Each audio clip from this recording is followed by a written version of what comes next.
Сайн байцгаана уу залуусаа, Батнайрамдал байна. Энэхүү цуврал подкастаар бид Монголын шилдэг залуусын төлөөллийг та бүхэнтэй уулзах болно. Next Gen podcast бидэнтэй хамт байгаарай.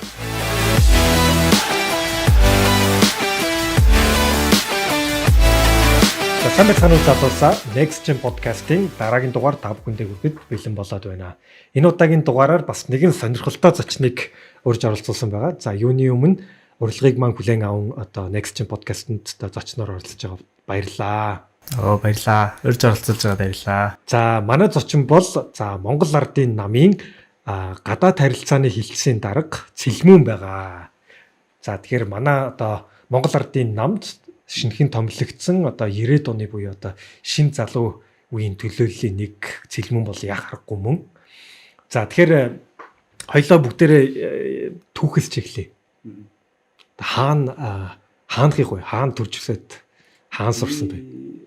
Ийм одоо юугаар ярих юм бол 3 2 хотынх. За. Манай аав ээж хотынх, манай 2 өвөө хотынх.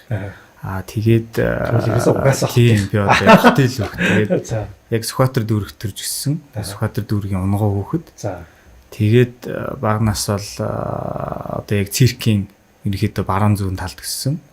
Тэгээд одоо манай өвөө эмигийнх зүүн талд нь манайх баруун талд нь байдаг. Тэгэл би яг ер нь циркийн иргэн тойронд л өссөн. Яг 220 мянгатын хүүхэд. За. Тэгээд яг тэрнийхээ нөгөө яг юугаар те манай гэртээ ойрхон байсан. Орос 3 дугаар сургуулийг одоо төгссөн. Тэгээд нэг тийм хүүхэд нас бол нэг тийм. Орос 3-ыг 10 дугаар ингээд. Тэгэхээр Орос баг унган хэлтэй гэсэн үг шүү дээ тий. За тэгж хэлж байна тий. За Орос 10 жил чи хэдэн онд төгслөө? 2008 онд төгссөн. 2008 онд тий. Тэгэхээр 90-ад оны төлөөлөл 2008 онд одоо би бакалавра төгсөж ирсэн юм биш. Би 10 жилээ төгсчихлээ. За 10 жилээ төгсчээд тэгээд дараагийн алхам юу вэ? Яг 10 жилээ төгсөөд би юу яажсэн. Яг 10 жилдээ бас нэг мэрсээр ажил хийдэг гэсэн.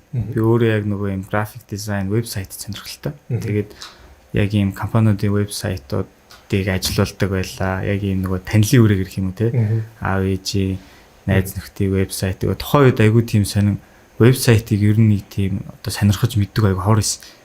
Тэгээ би яг нэг 10 жил тахт өөрөө ийм сонирхож сурсан болохоор яг тий. Тэгэл одоо юу гэдэг ингээл Photoshop, Illustrator нүсийг өөрөө ингэж бурахад сураад. Тэгээ тэр бол яг миний хобби байсан л та. Тэгээд тим ажлууд хийдэг байжгаад их сургуульд болохоор би яг тэгж бодож ирсэн юм.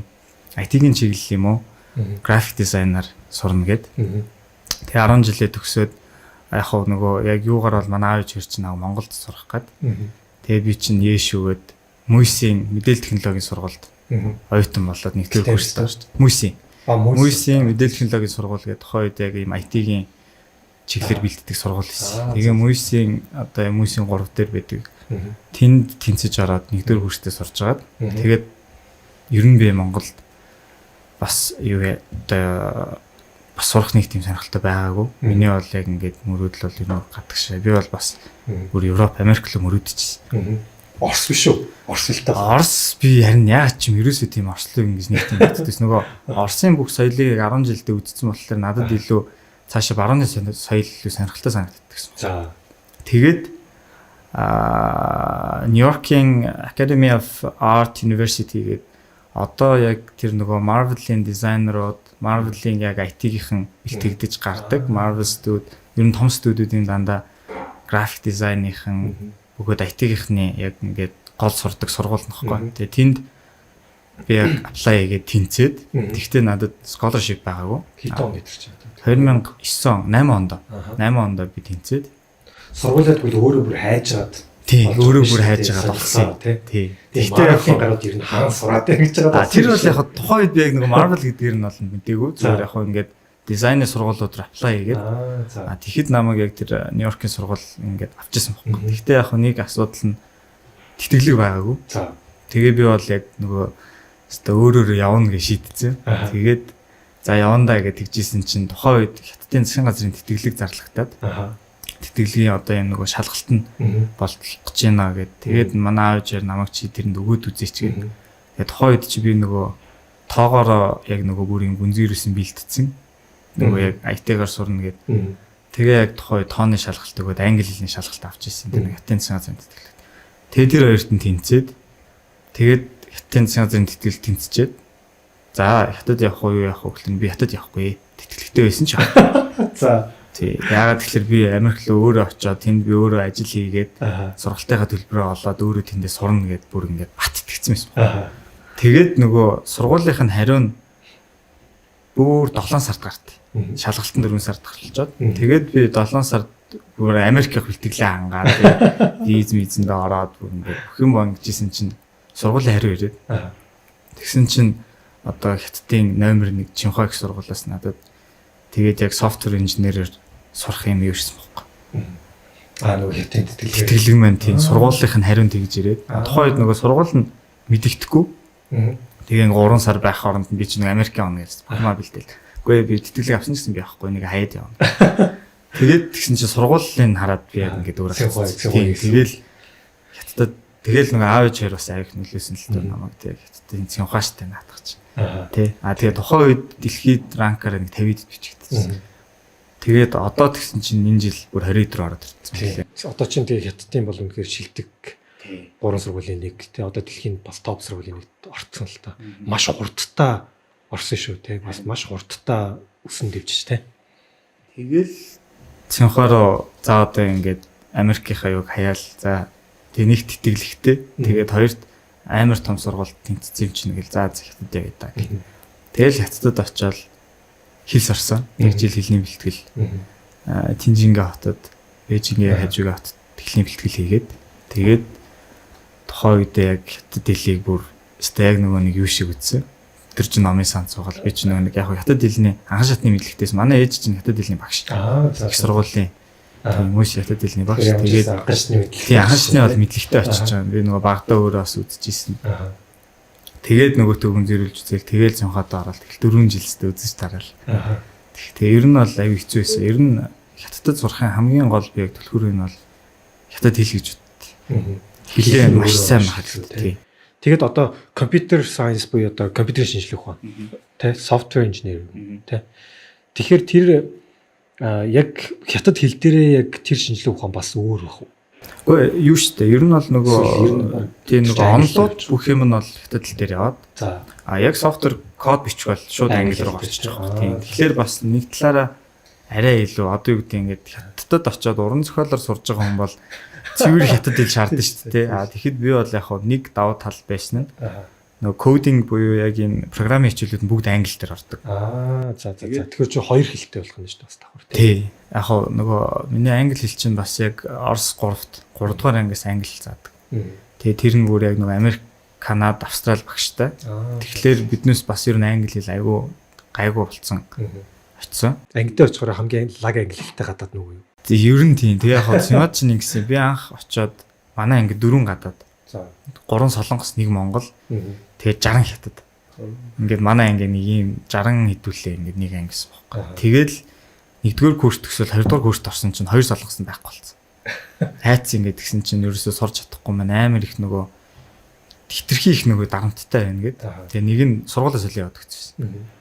Тэгээд нөгөөх нь болохоор мэрэгчлээ солио явчихсан. Сургууль дотроо өөр ингээд арай тийм юутай биш. Тэр эдийн засгийн чиглэлэрчл ямар ч нөгөө тооныхоо суураар ингээд солио явчихсан. Тэгээ хоёул үлддэг. Тэгээ 2-р курсэд төгссөн чинь ганцаар болчихсон. 3-р курст ороод гав ганцаараа гадаад. Гав ганцаар. Тийм.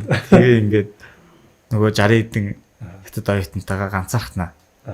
Тэр гэхдээ тэр чи юу гэж бодож байна? Тэн дээр одоо яг тухайн одоо компьютерийн шинжилгээ ухаанаар сурж байгаа даа юу? Эсвэл ерөнхийдөө Цинхуа өөрөө айгуу тийм одоо тий маш их одоо шаардлага өндөр гэх юм уу? Одоо эсвэл айгуу оюутнуудаасаа тий одоо Цинхуагийн шаардлага айгуу өндөр. Өөрөө тэрнээс яагаад тэгэхээр би зүгээр тэгж боддتي. Хятадын нөгөө бодлохоор одоо энэ нөгөө сургуулиудаа айгуу тийм чанартай болгохын тулд яг одоо ингээд Цинхуа, Бээжингийн их сургуультай, Шанхай, Фудан ингээд энэ сургуулиуд чинь нөгөө нэг ингээд чанаргүй төгсөгчдийг хасаад дандаа юм чанартай төгсөгчд гаргана гэд ингээд шахаад эхлэхлээр өөрөө сургалт нь айгүй юм одоо нэг талаараа айгүй чанга, хатуу, хэцүү. Тэгэл ер нь байнга л хичээлээ их тийм хятад бас тэрүүгээр алтартаа. Тэрүүгээр айгүй алтартаа. Тэгээ хятад оюутнуудын бас давуу тал нь тэрэндээ ингээд асуудалгүй ингээд өдөр шөнөгөө би ингээд жишээ номын санд орохлоор ингээд нэг оюутан сууж идэг гэсэн. За. Номын сан байнга битүү идэг. Тэгээд суудл олно гэдэг аюу хэцүү. Тэгээд нөгөө аюу хүнтэй очираас ингээд нэг оюутан ингээд сууж л идэг. Тэгээд өглөө би ороод ингээд орой гарах нөгөө оюутан тэндээ сууж идэг. Маргааш өглөө нь ороод ирэхэд тэндээ сууж л идэг. Тэр оюутны ерөөсө хувцас солигдсон. Ширэн дээрх номнууд нь солигдсон. Тэгтээ тэр оюутан яг тэнд ингээд баг би зүгээр хөдөлж шүнд ингээд анзаарч байгаа 24 цаг суугаад байгаа шиг надад мэдээж төрөд идэх гэсэн юм байна. Тэгээд тэгж ингэж нөгөө сууж амар юм нөгөө өөртөө шахдаг. Тэгээд нөгөө их хүнтэй учраас өрсөлтөө айгүй өндөр. Тэгээд ингээд тэрбум 300 400 сая хүн дотроос өрсөлдөж усынхаа топ сургуульд орсон хүмүүс чинь тэндээсээ ингээд тэгээд тэр юугаараа ч гэдэг юм уу хятад ер нь бол тийм нөгөө дарамт айгүй ихтэй. Ерөөсө байнга л нэг өдөр л дээрээс нөгөө эцэг гэхийн дарамтаас байна шүү дээ. Ганц хүүхэд нь одоо Цэнхуад орчих юм бол одоо амар том хүлээлттэй. Тэгээд тэднээс чинь айгүй сонин тийм нөгөө бас ингээд нэг талаараа нөгөө монголчууд биднээс ингээд бас нэг амар том ингээд мөрөөддөг шүү дээ. Тэгэхэд бол хятадд бас би залуучуудын зүгээр нэг ялгаан юм болов гэж анзаарсан. Айгүй томор мөрөөддөг. Яг яг ингээд өөртөөхөө нөгөө хэрээр мөрөөддөг те. Жишээ манай ангийн хүүхд гэхэд манай анги дээр нөгөө Цэнхуад чинь нөгөө нэг Microsoft-тай хамтарсан хөтөлбөртэй байхгүй. За. Яг танай параграф болгоо. Тий. Тэгээд жил болгон Bill Gates ирж лекц уншдаг. За. Тэгээд биднээсийн нэг лекцэн дээр яг 2 дугаар хүртэл 3 дугаар хүртэл Bill Gates ингээд лекц уншичаад тэгээд ингээд залуучуудаас асуулсан байхгүй. За таанаас юм мөрөөдөлж байна. Танаас IT-гаар сурч чинь мөрөөдөлж байна ингээл тийм. Тий. Тэгэл ингээл за чиний мөрөөдөл юу ингээл сонгоод би ингээл одоо нэг юм компьютерийн дэлгүүртээ бол мөрөөддөг. Ингээл тэр хүний тий мөрөөдөл нь бол нэг юм компьютерийн стортой тий одоо манайхаар бол одоо юу гэдэг ингээд нэг лангуутай болох мөрөөддөг. Тэгэхэд нэг хүүхэд болохоор би ингээд тэр хотын тэр тосгоноос ирсэн. За тэр тосгонд маань ингээд IT-ийн багш байдаг. Би одоо энэ тий би энэ сургуулийг төгсөөд би тэр тосгонд очиж IT-ийн багш. Гэт ийм жижигэнч гисэн ийм айгүй ийм хатуу зорилготой практичны юм шүү. Одоо тэгэнгүүт би болохоор хажууд шал өөр юм бодсон сууж байгаа байхгүй тий. Тэр үе чиний мөрөөдөл чамаас асуусан уу? Чи хариулсан. За чи хариулсан бол юу гэж хариулах вэ? Би хариулсан бол тухайд би юу гэж бодож ирсэн юм аа. Одоо жишээ нь тухайд Google ч юм уу тухайд яг YouTube амар хүч авч ирсэн те. Тухайд дөнгөж Facebook дөнгөж гарч ирж ирсэн, Instagram дөнгөж гарч ирж ирсэн. Гэхдээ миний яг юу бол ингээл би амар Google-д ажиллах юм өрөөдөг гэсэн. Яагаад юм бэ? Гэхдээ ингээд би нөгөө Google-ийн Office бүх юмний тухайд судалсан. Тэгэл би яг энд очиад те ингээл Google-ийн Office-д суугаал нэг ажилт нь олол ажиллана гэж мөрөддөг гэсэн. Тэгээд тэндээсээ ингээд яг их юм сураад миний гэхдээ яг ингээд нэг юм баримтлагдаг зарчим. Энийг би өмнө юусэн ингээд хаант баг хэлж байгаагүй. Аль болох их юм сураад тэрийг устдаа авчирж яг тэр мэдлэгээ устдаа шингэнэ гэж боддог. Яагаад тэгэхээр яг хоо за тэр залуу ингээд нутагтаа буюу тосгондоо ингээд тэр нэг сурсан мэдснээ тэнд ингээд нөлөөлүүлэх гэдэг шүү дээ. Би болохоор Монголд бас ингээд нэг байхгүй юмыг хаа нэгэн газраас авчираад тэгээ Монгол дээр яг ингээд бий болгоно гэдэг юм нь бол тухайн үед мөрөдөлтэй байсан. Тэгээ маш гоё мөрөдлөө. Тэгээ тэрний өмнөх нь болохоор яг Google-д ажиллаж үзэх юмсан гэж боддог гэсэн юм. Тий. Сонирхолтой тийм. Тэгэхээр Монгол залуучууд хажууд нь болдгоо л айгу ондоо мөрөгдөх юм л дээ. Тэр нэг бас соёлын онцлог гэж магадгүй тийм. Тэр одоо 1.4 тэрбум хүн дотор ч одоо тийм. Айгу нөгөө өрсөлдөө ихтэй учраас тэр хүмүүстэй одоо ингээл бүх хүн би одоо ингээд нэг том компани захирал болно гэж мөрөөдөх юм бол тэр чинь өөрөө тэг боломжгүй хэцүү. Тэр том өрсөлдөөнтэй зах зээл дотор. Тэгэхээр яг нөгөө юм юу байд юм шиг байгаа ингээд нэг хүмүүс нэг юм мөрөөдөх юм лимиттэй. За би бол энд л очино гэдэг яг мэддэг. За Цэнхуад тэгээд 4 жил сураад 2000 тэгэхээр чинь би 2014 онд төгссөн тий. За 14 онд төгсчөөд дараагийн алхам юу вэ? 14 онд би төгсөж ирээд entertainment чиглэлээр ороо. За Монголд шууд өрөөдөрсөн үү? Тийм би буцаад өрөөдөрсөн. Яг хоо юу яаж исэн төгсдөг жилээ Хятадын Бээжингийн Mercedes-Benz оффист дадлага хийсэн. За яг нөгөө диплом бичиж явах үед надад нэг тийм санал ирээд тэгээд нөгөө Mercedes-Benz оффист яг юм Чинхуагаас гадаад оюутнууд жил болгон авч юу хийдэг? Дадлага хийлгдэг. Тэгээд тэр дадлагын юунд нөгөө аплай хийх үү гэж ирээд тэр өө хийчихээ. Тэгээд тэгэхэд нэг 3-4 залуу хийсэн юм л. Тэгээд тэр үед яагаад намайг авсан гэдгсэн чинь 3 сарын дадлага хийж байгаа. Яагаад намайг авсан гэсэн чинь Орос англи хэлтэй юм байна. Тэгэнгүүт нөгөө тэр оффист дандаа нөгөө германууд ажилладаг. Тэгээд тэднүүстэй илүү холбогдоход илүү ойр юм байна. Өмнө нь бол яадаг гэсэн мэглэр Чинхагийн нэг герман оюутан аплай хийгээл хөвчлэн тэнцдэг гэсэн мэл нөгөө хэлний барьер байхгүй гээд. Тэгээд герман хүн чинь тэнд очиод германчуудтайгаа оффис зуугаад ажиллах хэлээр. Тэгээ намайг яг англи хэлтэй байна. Тэгээ натаа нэг гадны нэг солонгос, Япон нүс яагаад аплай хийгээд тэгээд нөгөө англи хэлгүй гэдэг үгээр хасагтаад. Тэгээд тэр одоо юу гараад шалгуураар би тэнцсэн болов гэж тэгээд намайг ажиллахын дуудаад юм шиг тэнцээд. Тэгээд би яг софтвер болон дизайнер нь бүр яг тэр офис дээр 3 сар сууж дадлага хийчихсэн. Тэгээд тэндээс бас яг олж авсан аюу экспириенс байдаг. Тэнд яг нөгөө ажиллаж байгаа. Яг нь бол нэг хятад чинь яг Mercedes-Benz яг цөмөн өдөг гэж хэлж бас болно. Mercedes-Benz бас том зах зээл шүү дээ. Тэр яадаг вэ гэхээр хятадд ухсрагддаг бенз. Одоо энэ Аз номхон бензүүд үү? Тийм. Болон Америкийг хариуцдаг юм хятадд ухсрагддаг. Бүх партууд нь хятадд ирээд тэднүүсийг тэнд ингээд машин болгодог. Тэгжиж тэр нөгөө нэг тэгэхээр одоо Бээжин бол нэг том одоо ингээд бензин цөм одоо баг 2 дугаар нөгөө headquarter гэж явдаг тийм юутай. Тэгээд тэнд бол яг бас ингээд сурах зүйлүүд аягүй хэсэн тийм. Яагаад жишээ нь зарим деталлуудаа жишээ нь Украинд хийлгэж. Тэгээ зарим деталлуудаа жишээ нь Вьетнамд хийлгэж тийм. Гэхдээ ингээд бүгдийг салгаад явуулчихдаг.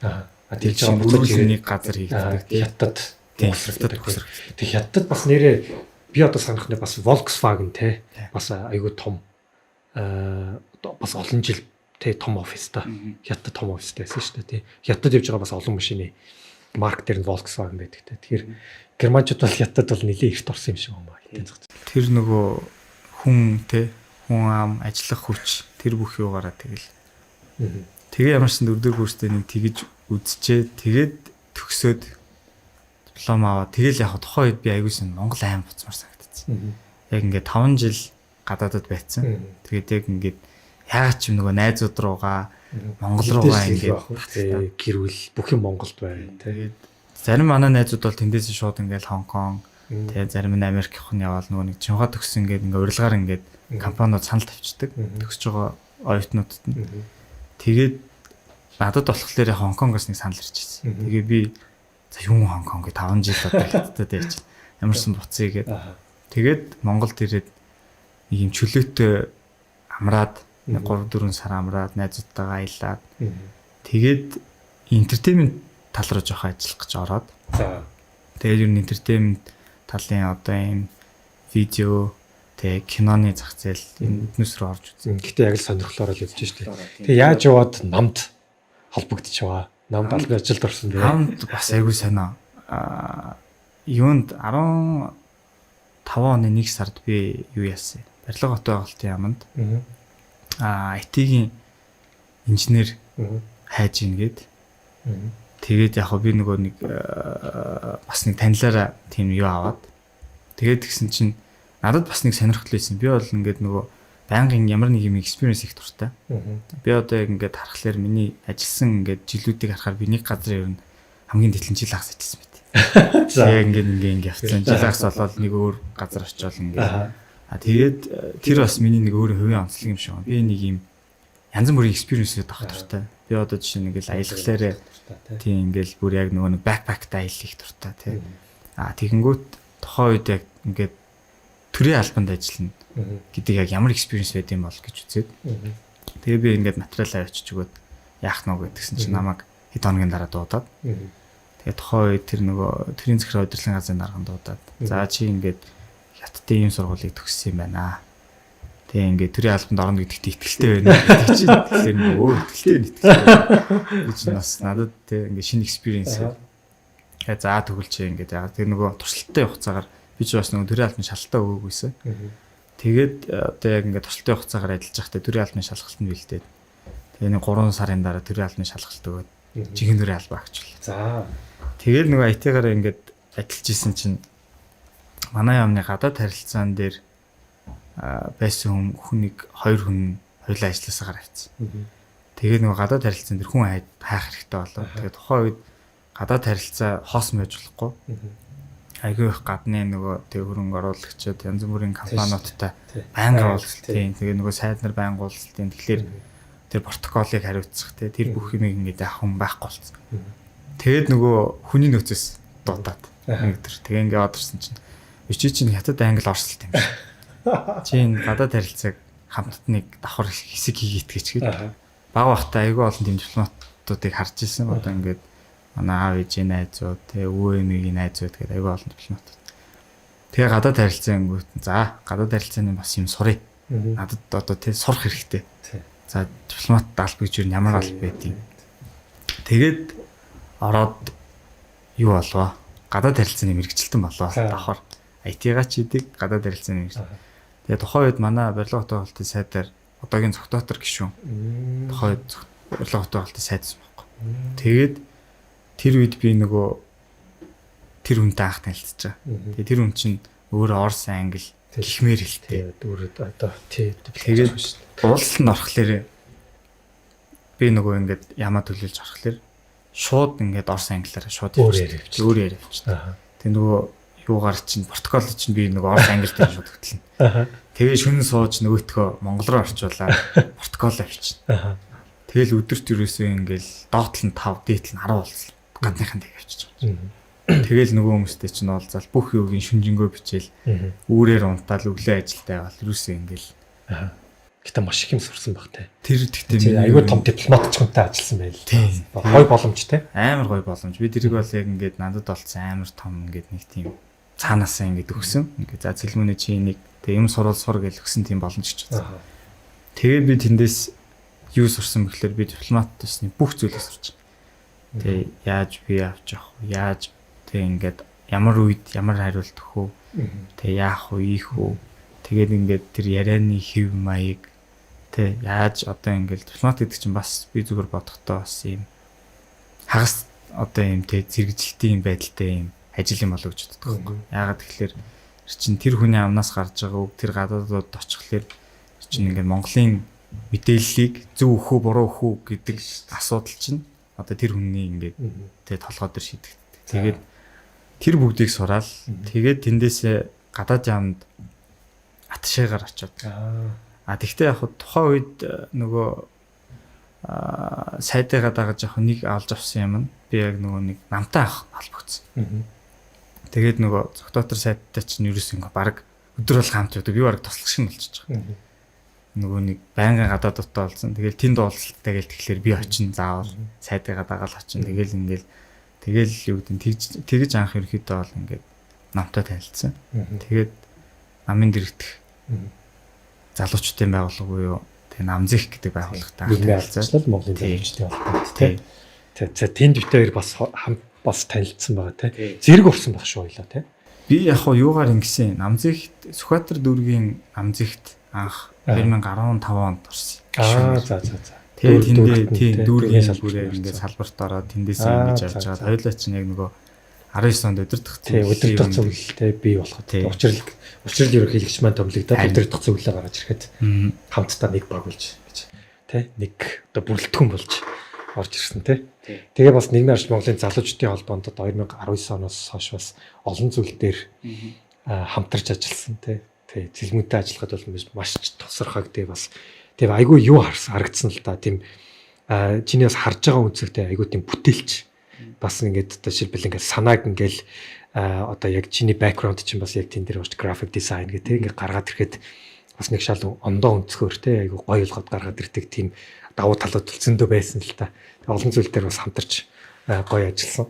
За тэгээд яаж тэрнээсээ тэгвэл намын яг одоо төв аппарат руу яг гадаад харилцаа руу орсон те. Тэгэхээр бас яг мэдээ болоо гарч ирснийг би яг санаж ин л та. Яг Монгол Ардын намд намын одоо яг төв штаб дээр гадаад харилцааны хилцээний дараагаар 1990 оны те шин залуу үеэс томилогдсон томилгооны нэг байсан гэдэг. Тэгэхээр тэрийг уншиж байхдаа бас би барахж ирсэн л та.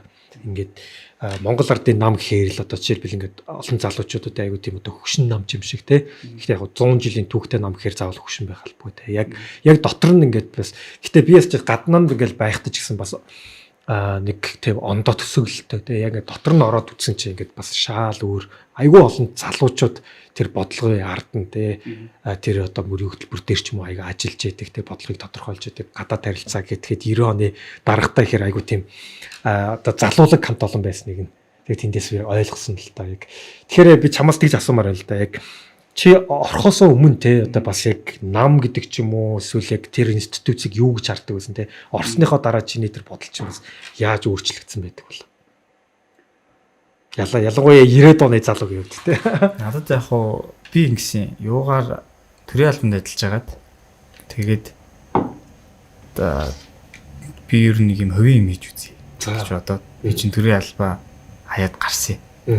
Тэгээд хувийн хвшилт би найзтайгаа компани байгуулад тэгээд олон улсын төслүүд дээр ажиллаад тэгээд одоо манай анар хүү гээд манай найз байгаа. Бид хоёр ЮНЕСКОгийн нэг төсөл дээр олон улсын боловсролын төсөл дээр ажиллаад тэгээ 1 жил 2 жил болоод тэгээ ерөнхийдөө тэнд байхад бол яг бас ингээд нөгөө бас experience ерөнхийдөө хийх гэж одоо ингээд төрийн албанд байгалах юм бол яг ингээл нэг юм хിവэрээ ингээл явах юм байна одоо ингээл те сурах юмнуудаа би бол сурчлаа. Одоо тэгтээ ямар ч гэсэн бас нэг өөр experience авч үзье гээд тэгээ төрийн албанаас гараад хувийн хвшлэр орсон. Тэгээ хувийн хвшилд 1 жил 2 жил ажиллаад тэгээ тэгж явах хугацаанд бол би яг намтайгаа бол холбоотой байсан л да яг нөгөө намзих гэдэг байгууллагаараа байгууллагаар тийм одоо юу гэдэг сонгуулийн төгч гэдэг юм уу те сонгуулийн үйл ажиллагаа намынхаа бас ямар нэгэн зохион байгуулж байгаа үйл ажиллагаануудад залуучуудын манай залуучдын байгууллага бол ерөөсөй байнгын ингээд актив тий байнгын үйл ажиллагаа явуулдаг. Тэгэл тэр ажиллагаануудад ороход л бүр ингээд нэг юм гоё тий ингээд тэр чинь нэг юм одоо юу гэдэг миний хүрээлэл нэг юм байлаа гэхэд би намзагт орж ирэхлээр миний хүрээлэл ийм болтох. Нэг юм 21 аймаг тий 9 дүүргийн ингээд хүрээлэл найз нөхдөдтэй болцсон. Тэгээ тэр хүмүүстэйгээ хамтарч ингээд янз бүрийн аянууд хийн.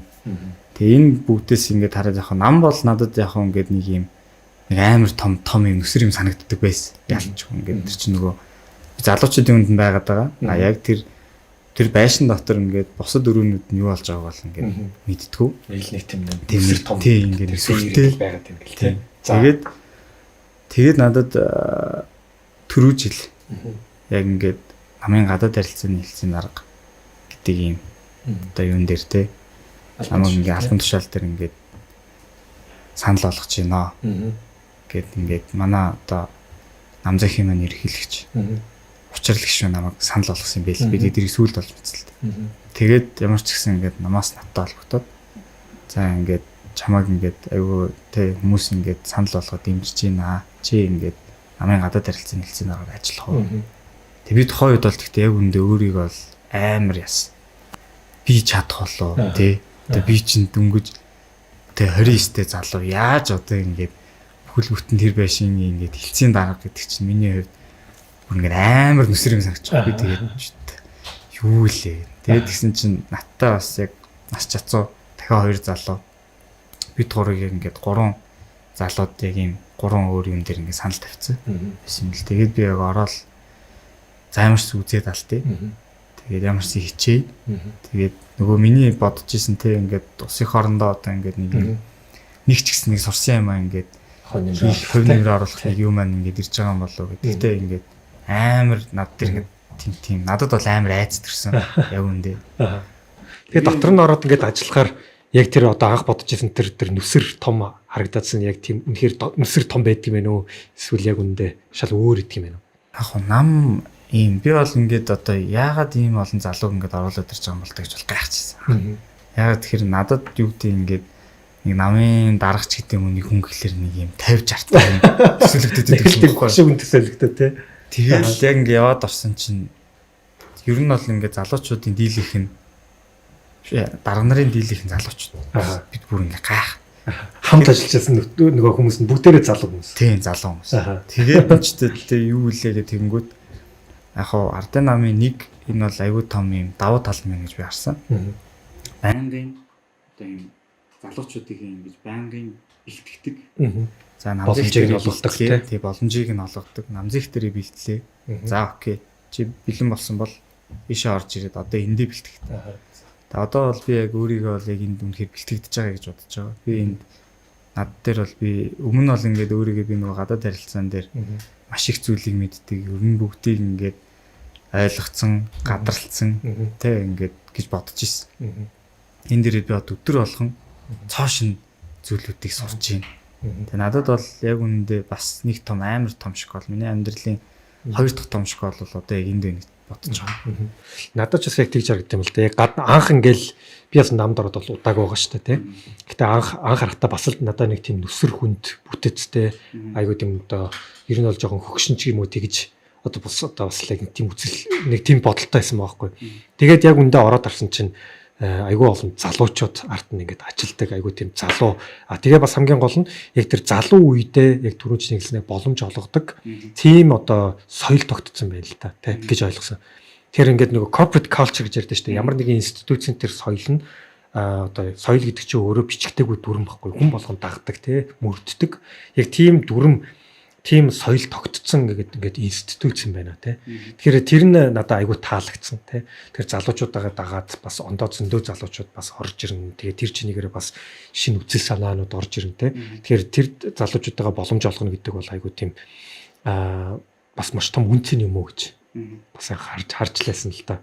За тэгэхээр одоо яг Монгол Ардын намын гадаад харилцааны хилцс одоо яг ямар хөө одоо хаашаа контактлах уу одоо яг хийдэг ажлаасаа нэг биднэрт үе төхөнд нэг богинохоо ярьж өгч. За манай Монгол Ардын намын гадаад харилцаа бол биднээс одоо 50 гаруй дэлхийн 50 гаруй улсын намуудтай. Тэгээ дийлийнх нь бол дандаа их барьж байгаа намууд байгаа. За энэ намуудтай одоо хамтын ажиллагааны харилцаатай. Маш өндөр түвшинд харилцдаг. Биднээс урд тойр төрш тэ Европ яг нөгөө үзэл баримтлалын хувьд нэг байх хэвээр. Тэрэн дээр илүү бас нөгөө нэг байх одоо юун дээр илүү ингэж төвлөрдөм шиг надад бол санагдсан. Гэхдээ нийгмийн ардчлал. Тийм нийгмийн ардчлал социал демократ үзэлтэй намуудтайгаа ер нь бол бүрстэ баг ах дүүсийн харилцаатай. Тэгээд ямар нэгэн асуудал болоход бүгд бие биентэйгээ яадаг. Дээрэс нь биднээс зөвхөн нийгмийн ардчлал гэхгүй. Одоо юу гэдэг Японы ардчилсан нам жишээ ардчилсан намуудтай биднээс бас харилцаатай. Тэгэд энэ маань бол одоо юу гэдэг зөвхөн ингээд үлээлэр нь талаар бас баригдахгүй. Гэхдээ ер нь бол ингээд манай гадаад харилцааг би бол яг ингээд аваад тэг ингээд бүх юмтай танилцаад ингээд яхад бол үнэхээр бас мундаг өндөр шатанд явж байгаа. Биднээс одоо юу гэдэг дэлхийн ингээд ирэх барьж байгаа энэ том намуудтай яг ингээд мөр зэрэгцээд харилцдаг. Тим юуг бол одоо яг нөгөө нэг намайг ингээд нүсэр гэж харж байгаа залуучууд тий тэр дотор юу болж байгааг бүр үнэхээр ингээд мэдэхгүй байгаа. Гэхдээ яг ингээд би ингээд өнөөдөр ингээд хэлэхэд тий Монгол Ардын нам гэдэг бол яг ийм 100 жилийн түүхтэй институт гэдэг чинь яг өөр ийм байт юм байна гэдгийг ингээд харуулж байгаа байхгүй. Одоо сүүлийн тийм олон улсад хүлээн зөвшөөрөгдсөн. Биднээс тэгэхэд ингээд одоо зөвхөн жишээд өрдвөл Оросын нэгдсэн нам байна. Тэгээд одоо Дмитрий Медведев буюу ингээд өмнө эрхлэгч байсан хүн намын дарга нь мэдлэгээ явуулж байна. Тэгээд Германы SPD намаас ирж байна, Австралиас ирж байна, Англиас ирж байна. Тэгээд Хятадын коммунист нам. Хятад бол яг ганц намтай усал та. Гэхдээ Хятадын коммунист намаас манад мэдлэгээ ирж байна. Тэгэл бүх юмудаас ингээд ирээд энэ нь бол одоо биднээс Монгол Ардын нам бол дэлхийд хүлээн зөвшөөрөгдсөн гэдгийг нэг том илэрлэл юм уу харж байгаа. Миний би буруу санааг бол Монгол Ардын нам 100 жилийн түүхтэй энэ нам маань Азийн баг хамгийн анхны нам гэж тооцогддог. Төв Азийн анхны нам гэж боддог. Тэгэхээр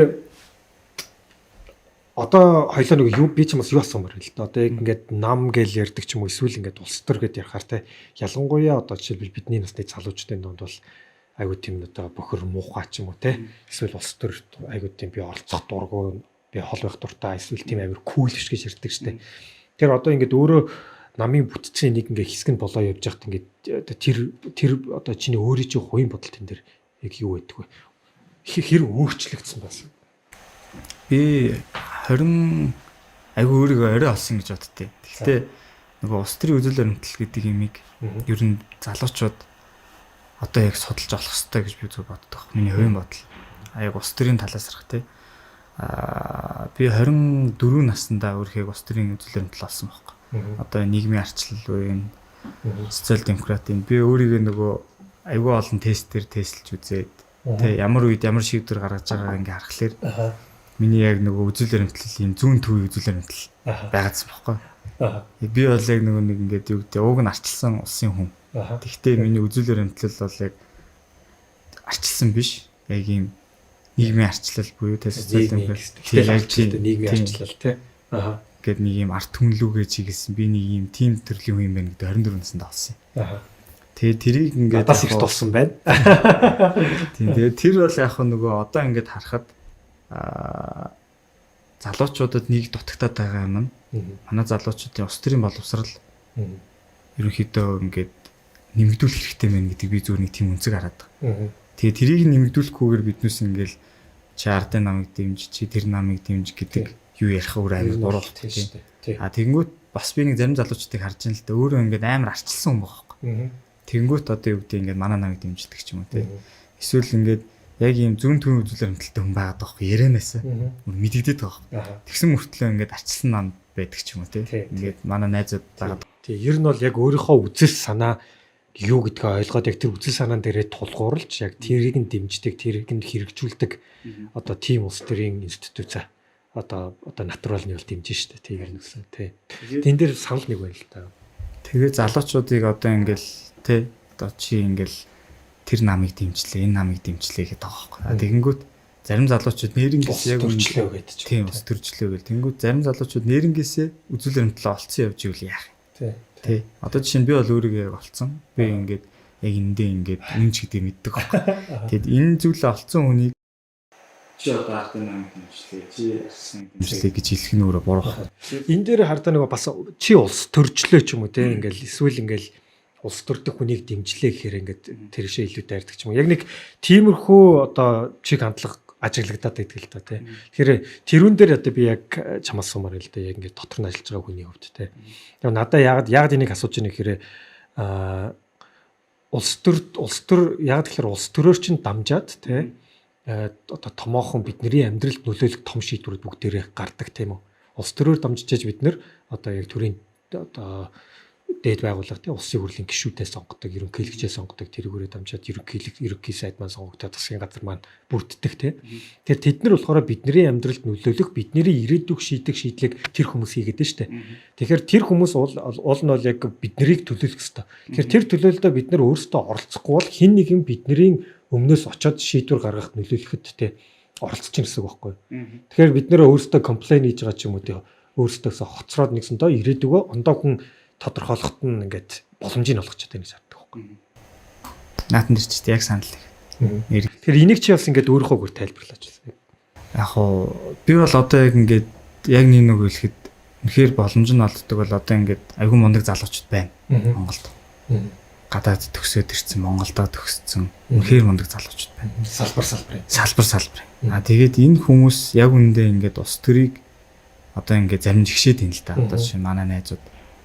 Би бол жишээ зарим найзууд үнэхээр ингээд те чи ингээд уулзхлаар бас ингээд айгүй олон проблем байна. Тэгээ энэ болохгүй байна, тэр нь болохгүй. Тэнгүүт хүчээ ороод ирэлт. Нээлтт. Ус төр те чи орж ирээд энэ өөрөө оролцоо та те. Тэнгүүт одоо ингээд харахаар миний нэгэн тойрны найзууд дотроос би баг ганцаархнаа. Яг ойр дотны найзууд дотроос ганцаархнаа ингээд ус төрд явж байгаа байхгүй. Тэгээ манай найзууд бүгд өөрөө өөртөөхөө ингээд ажиллаа хийгээл компанийхаа юм ингээл яваал тэгсэн мөртлөө тэг байрны хайд гаднах зам ингээд засрахгүй байна. Тэгэл яг тэр комплейн гэхдээ над дээр ирдэгцээ дандаа. Аюу сан ингээд. Чи устдад чи танаа намч нь одоо ингээд ирэхээр чи нэг чинь гэхдээ тэр чин тим одоо ингээд амархан зүйл биш. Гэхдээ тэр нь залуучуудын оролцоо маш чухал. Би бол одоо яг үнэхээр болдог бол яг ингээд зарим найзуудыг яг бэлэн болцсон одоо жишээ надад найзуудыг ингээд харагддаг байхгүй. Ус төрийн үзүүлэлт амталтай. Тэ өөрийгөө бэлтцсэн, боловсрцсан, тэ сураад ирсэн ингээд манай найзууд. Тэнгүүт яг бас зарим ингээд залуучуудыг хараад хитрхийн нөгөө нэг ингээд нөгөө юм даруухан ч юм уу юм юунд ороод ингээд хичээл ингэж хийж ингэж ихэм сурчаад тэрийг юусаа гарахгүй байгаа юм л та. Тэгээ нөгөө тэрнээсээ бас жоохон юм одоо гэдэг комплекстэй гэх юм уу, айдаг ч юм уу тэ ингээд ус төр дорно гэхэлэр амар муухай амар орох гэдэг санагдтал. Тэнгүүд гүүгүй би ингээл одоо энэ. Тэгээ бас улс төрд орно ч юм уу эсвэл оролцоотой байна гэдэг чинь те ингээд хүн болгон заавал улс төрд орох албагүй. Гэхдээ иргэн бүр оролцоотой байх хэрэгтэй. Иргэн бүр өөрийнхөө дуу хоолойг хүргэжтэй өөрийнхөө тэр одоо өөрийг нь амьдарч байгаа газрыг ч юм уу те эсвэл өөрийнх нь амьдарч байгаа дүүргийг төлөөлдөг тэр хүнийг сонгох сонголтонд өөрөө дуу хоолойгоо хүргэж заавал оролцох ёстой те. Уул нь бол нэг тэр бол нэг талаасаа ингээд үүргэн гэхдээ нөгөө талаасаа барс ирхэн штэ те. Тэгэхээр ирхээ идлээ тэгээ үүргээ хүлээгээд тэгээ хариуц одоо бас хэрвээ тэх юм бол ингээд уул нь бол яг ардчлалын яг сонгодог загвар нь бол тэр ихгүй. Ардчлал гэдэг чинь одоо Монгол шиг одоо яг энэ ардчлалууд ихэнх нь төлөөллийн ардчлал юу гэсэн үг хэрэг тэр нөгөө өөр одоо бүх хүмүүс өөрсдийнхөө дуу хоолойг хүргэхдээ тэр хүнээ нэг хүнээр төлөөлөх нь шүү дээ. 3.3 цаг улс төрж болохгүй шүү дээ. Тэгэхээр яг төлөөллөө сонгоход нь оролцох хэрэгтэй. Тэгэхээр тэр оролцоо ялангуяа залуучуудын хувьд ялангуяа Монгол шиг залуу улсад те илүү байгаасаа илүү өдөгтэй байгаасаа те тэрийг тийм кул биш гэж бас бити бодоосоо те тэрийг чин сэтгэлээсээ л хүсдэг юм л да. Гэтэ яг хуу энэ бас зүгээр Монголд ганц учраад байгаа юм биш юм л л да. Ер нь бол жиж өөрөө гадаад харилцаан дээр ажиллаж байгаа айгүй олон оронд те залуучууд нь жоохон идүүх султаа байдаг. Гэхдээ магадгүй ингээд дараа одоо Gen Z гэж гараад ирж штэ. Тэр дараагийн тэ Z үеийнх ингээд тэд нар бас илүү өөрсдөө илэрхийлдэг те. Нэг тим юм шиг надад ажиглагддаг. Тэгэхээр тэр магадгүй тэр үеэр дамжаад те улам идэвхтэй болох байх гэж би бол хөвдөө бол хүлээдэг. Одоо ингээл энэ жишээ нь YouTube-руудыг ингээл харахад яг юм Gen Z-гийнхэн бол ингээд амар хүчтэй орж ирж байгаа байхгүй тий. Манай үеийнхнээс бол жишээ нь тийш орох амар олон юу байсан. Гэхдээ тухайн үед ингээд тим их хүн ороогүй. Одоо бол ингээд Gen Z-гийнхэн баг зүгээр ингээд манай дүү хүртэл чинь ютубер болсон байна. Тэгэл ингээд өөрийнхөө санал бодлыг чөлөөтэй илэрхийлээл нэг юм юутай тий. Тэгэхээр одоо би чамд сүүлийн асуулт ингэж асуумаар. Одоо дараагийн 10 жилийн ирээдүйг те одоо яг одоо залуу хүний хувьд юу гэж төсөөлдөг вэ? Гэхдээ 10 жилийн дараа Монгол улс тийм амар эко улс болсон байгаас гэж би бол одоо болчих гэж зүгээр харж байгаа тий. Одоо энэ яндангууд байхгүй болоо тий. За гэр ороод мэдээж одоо бүр байхгүй болох нь цаашийн. Гэхдээ тэр бол гэр ороод апгрейд хийгдээ тий. Хаус орол болоо тий. Тэгээд бүгдд бүтцтэй холбогдсон.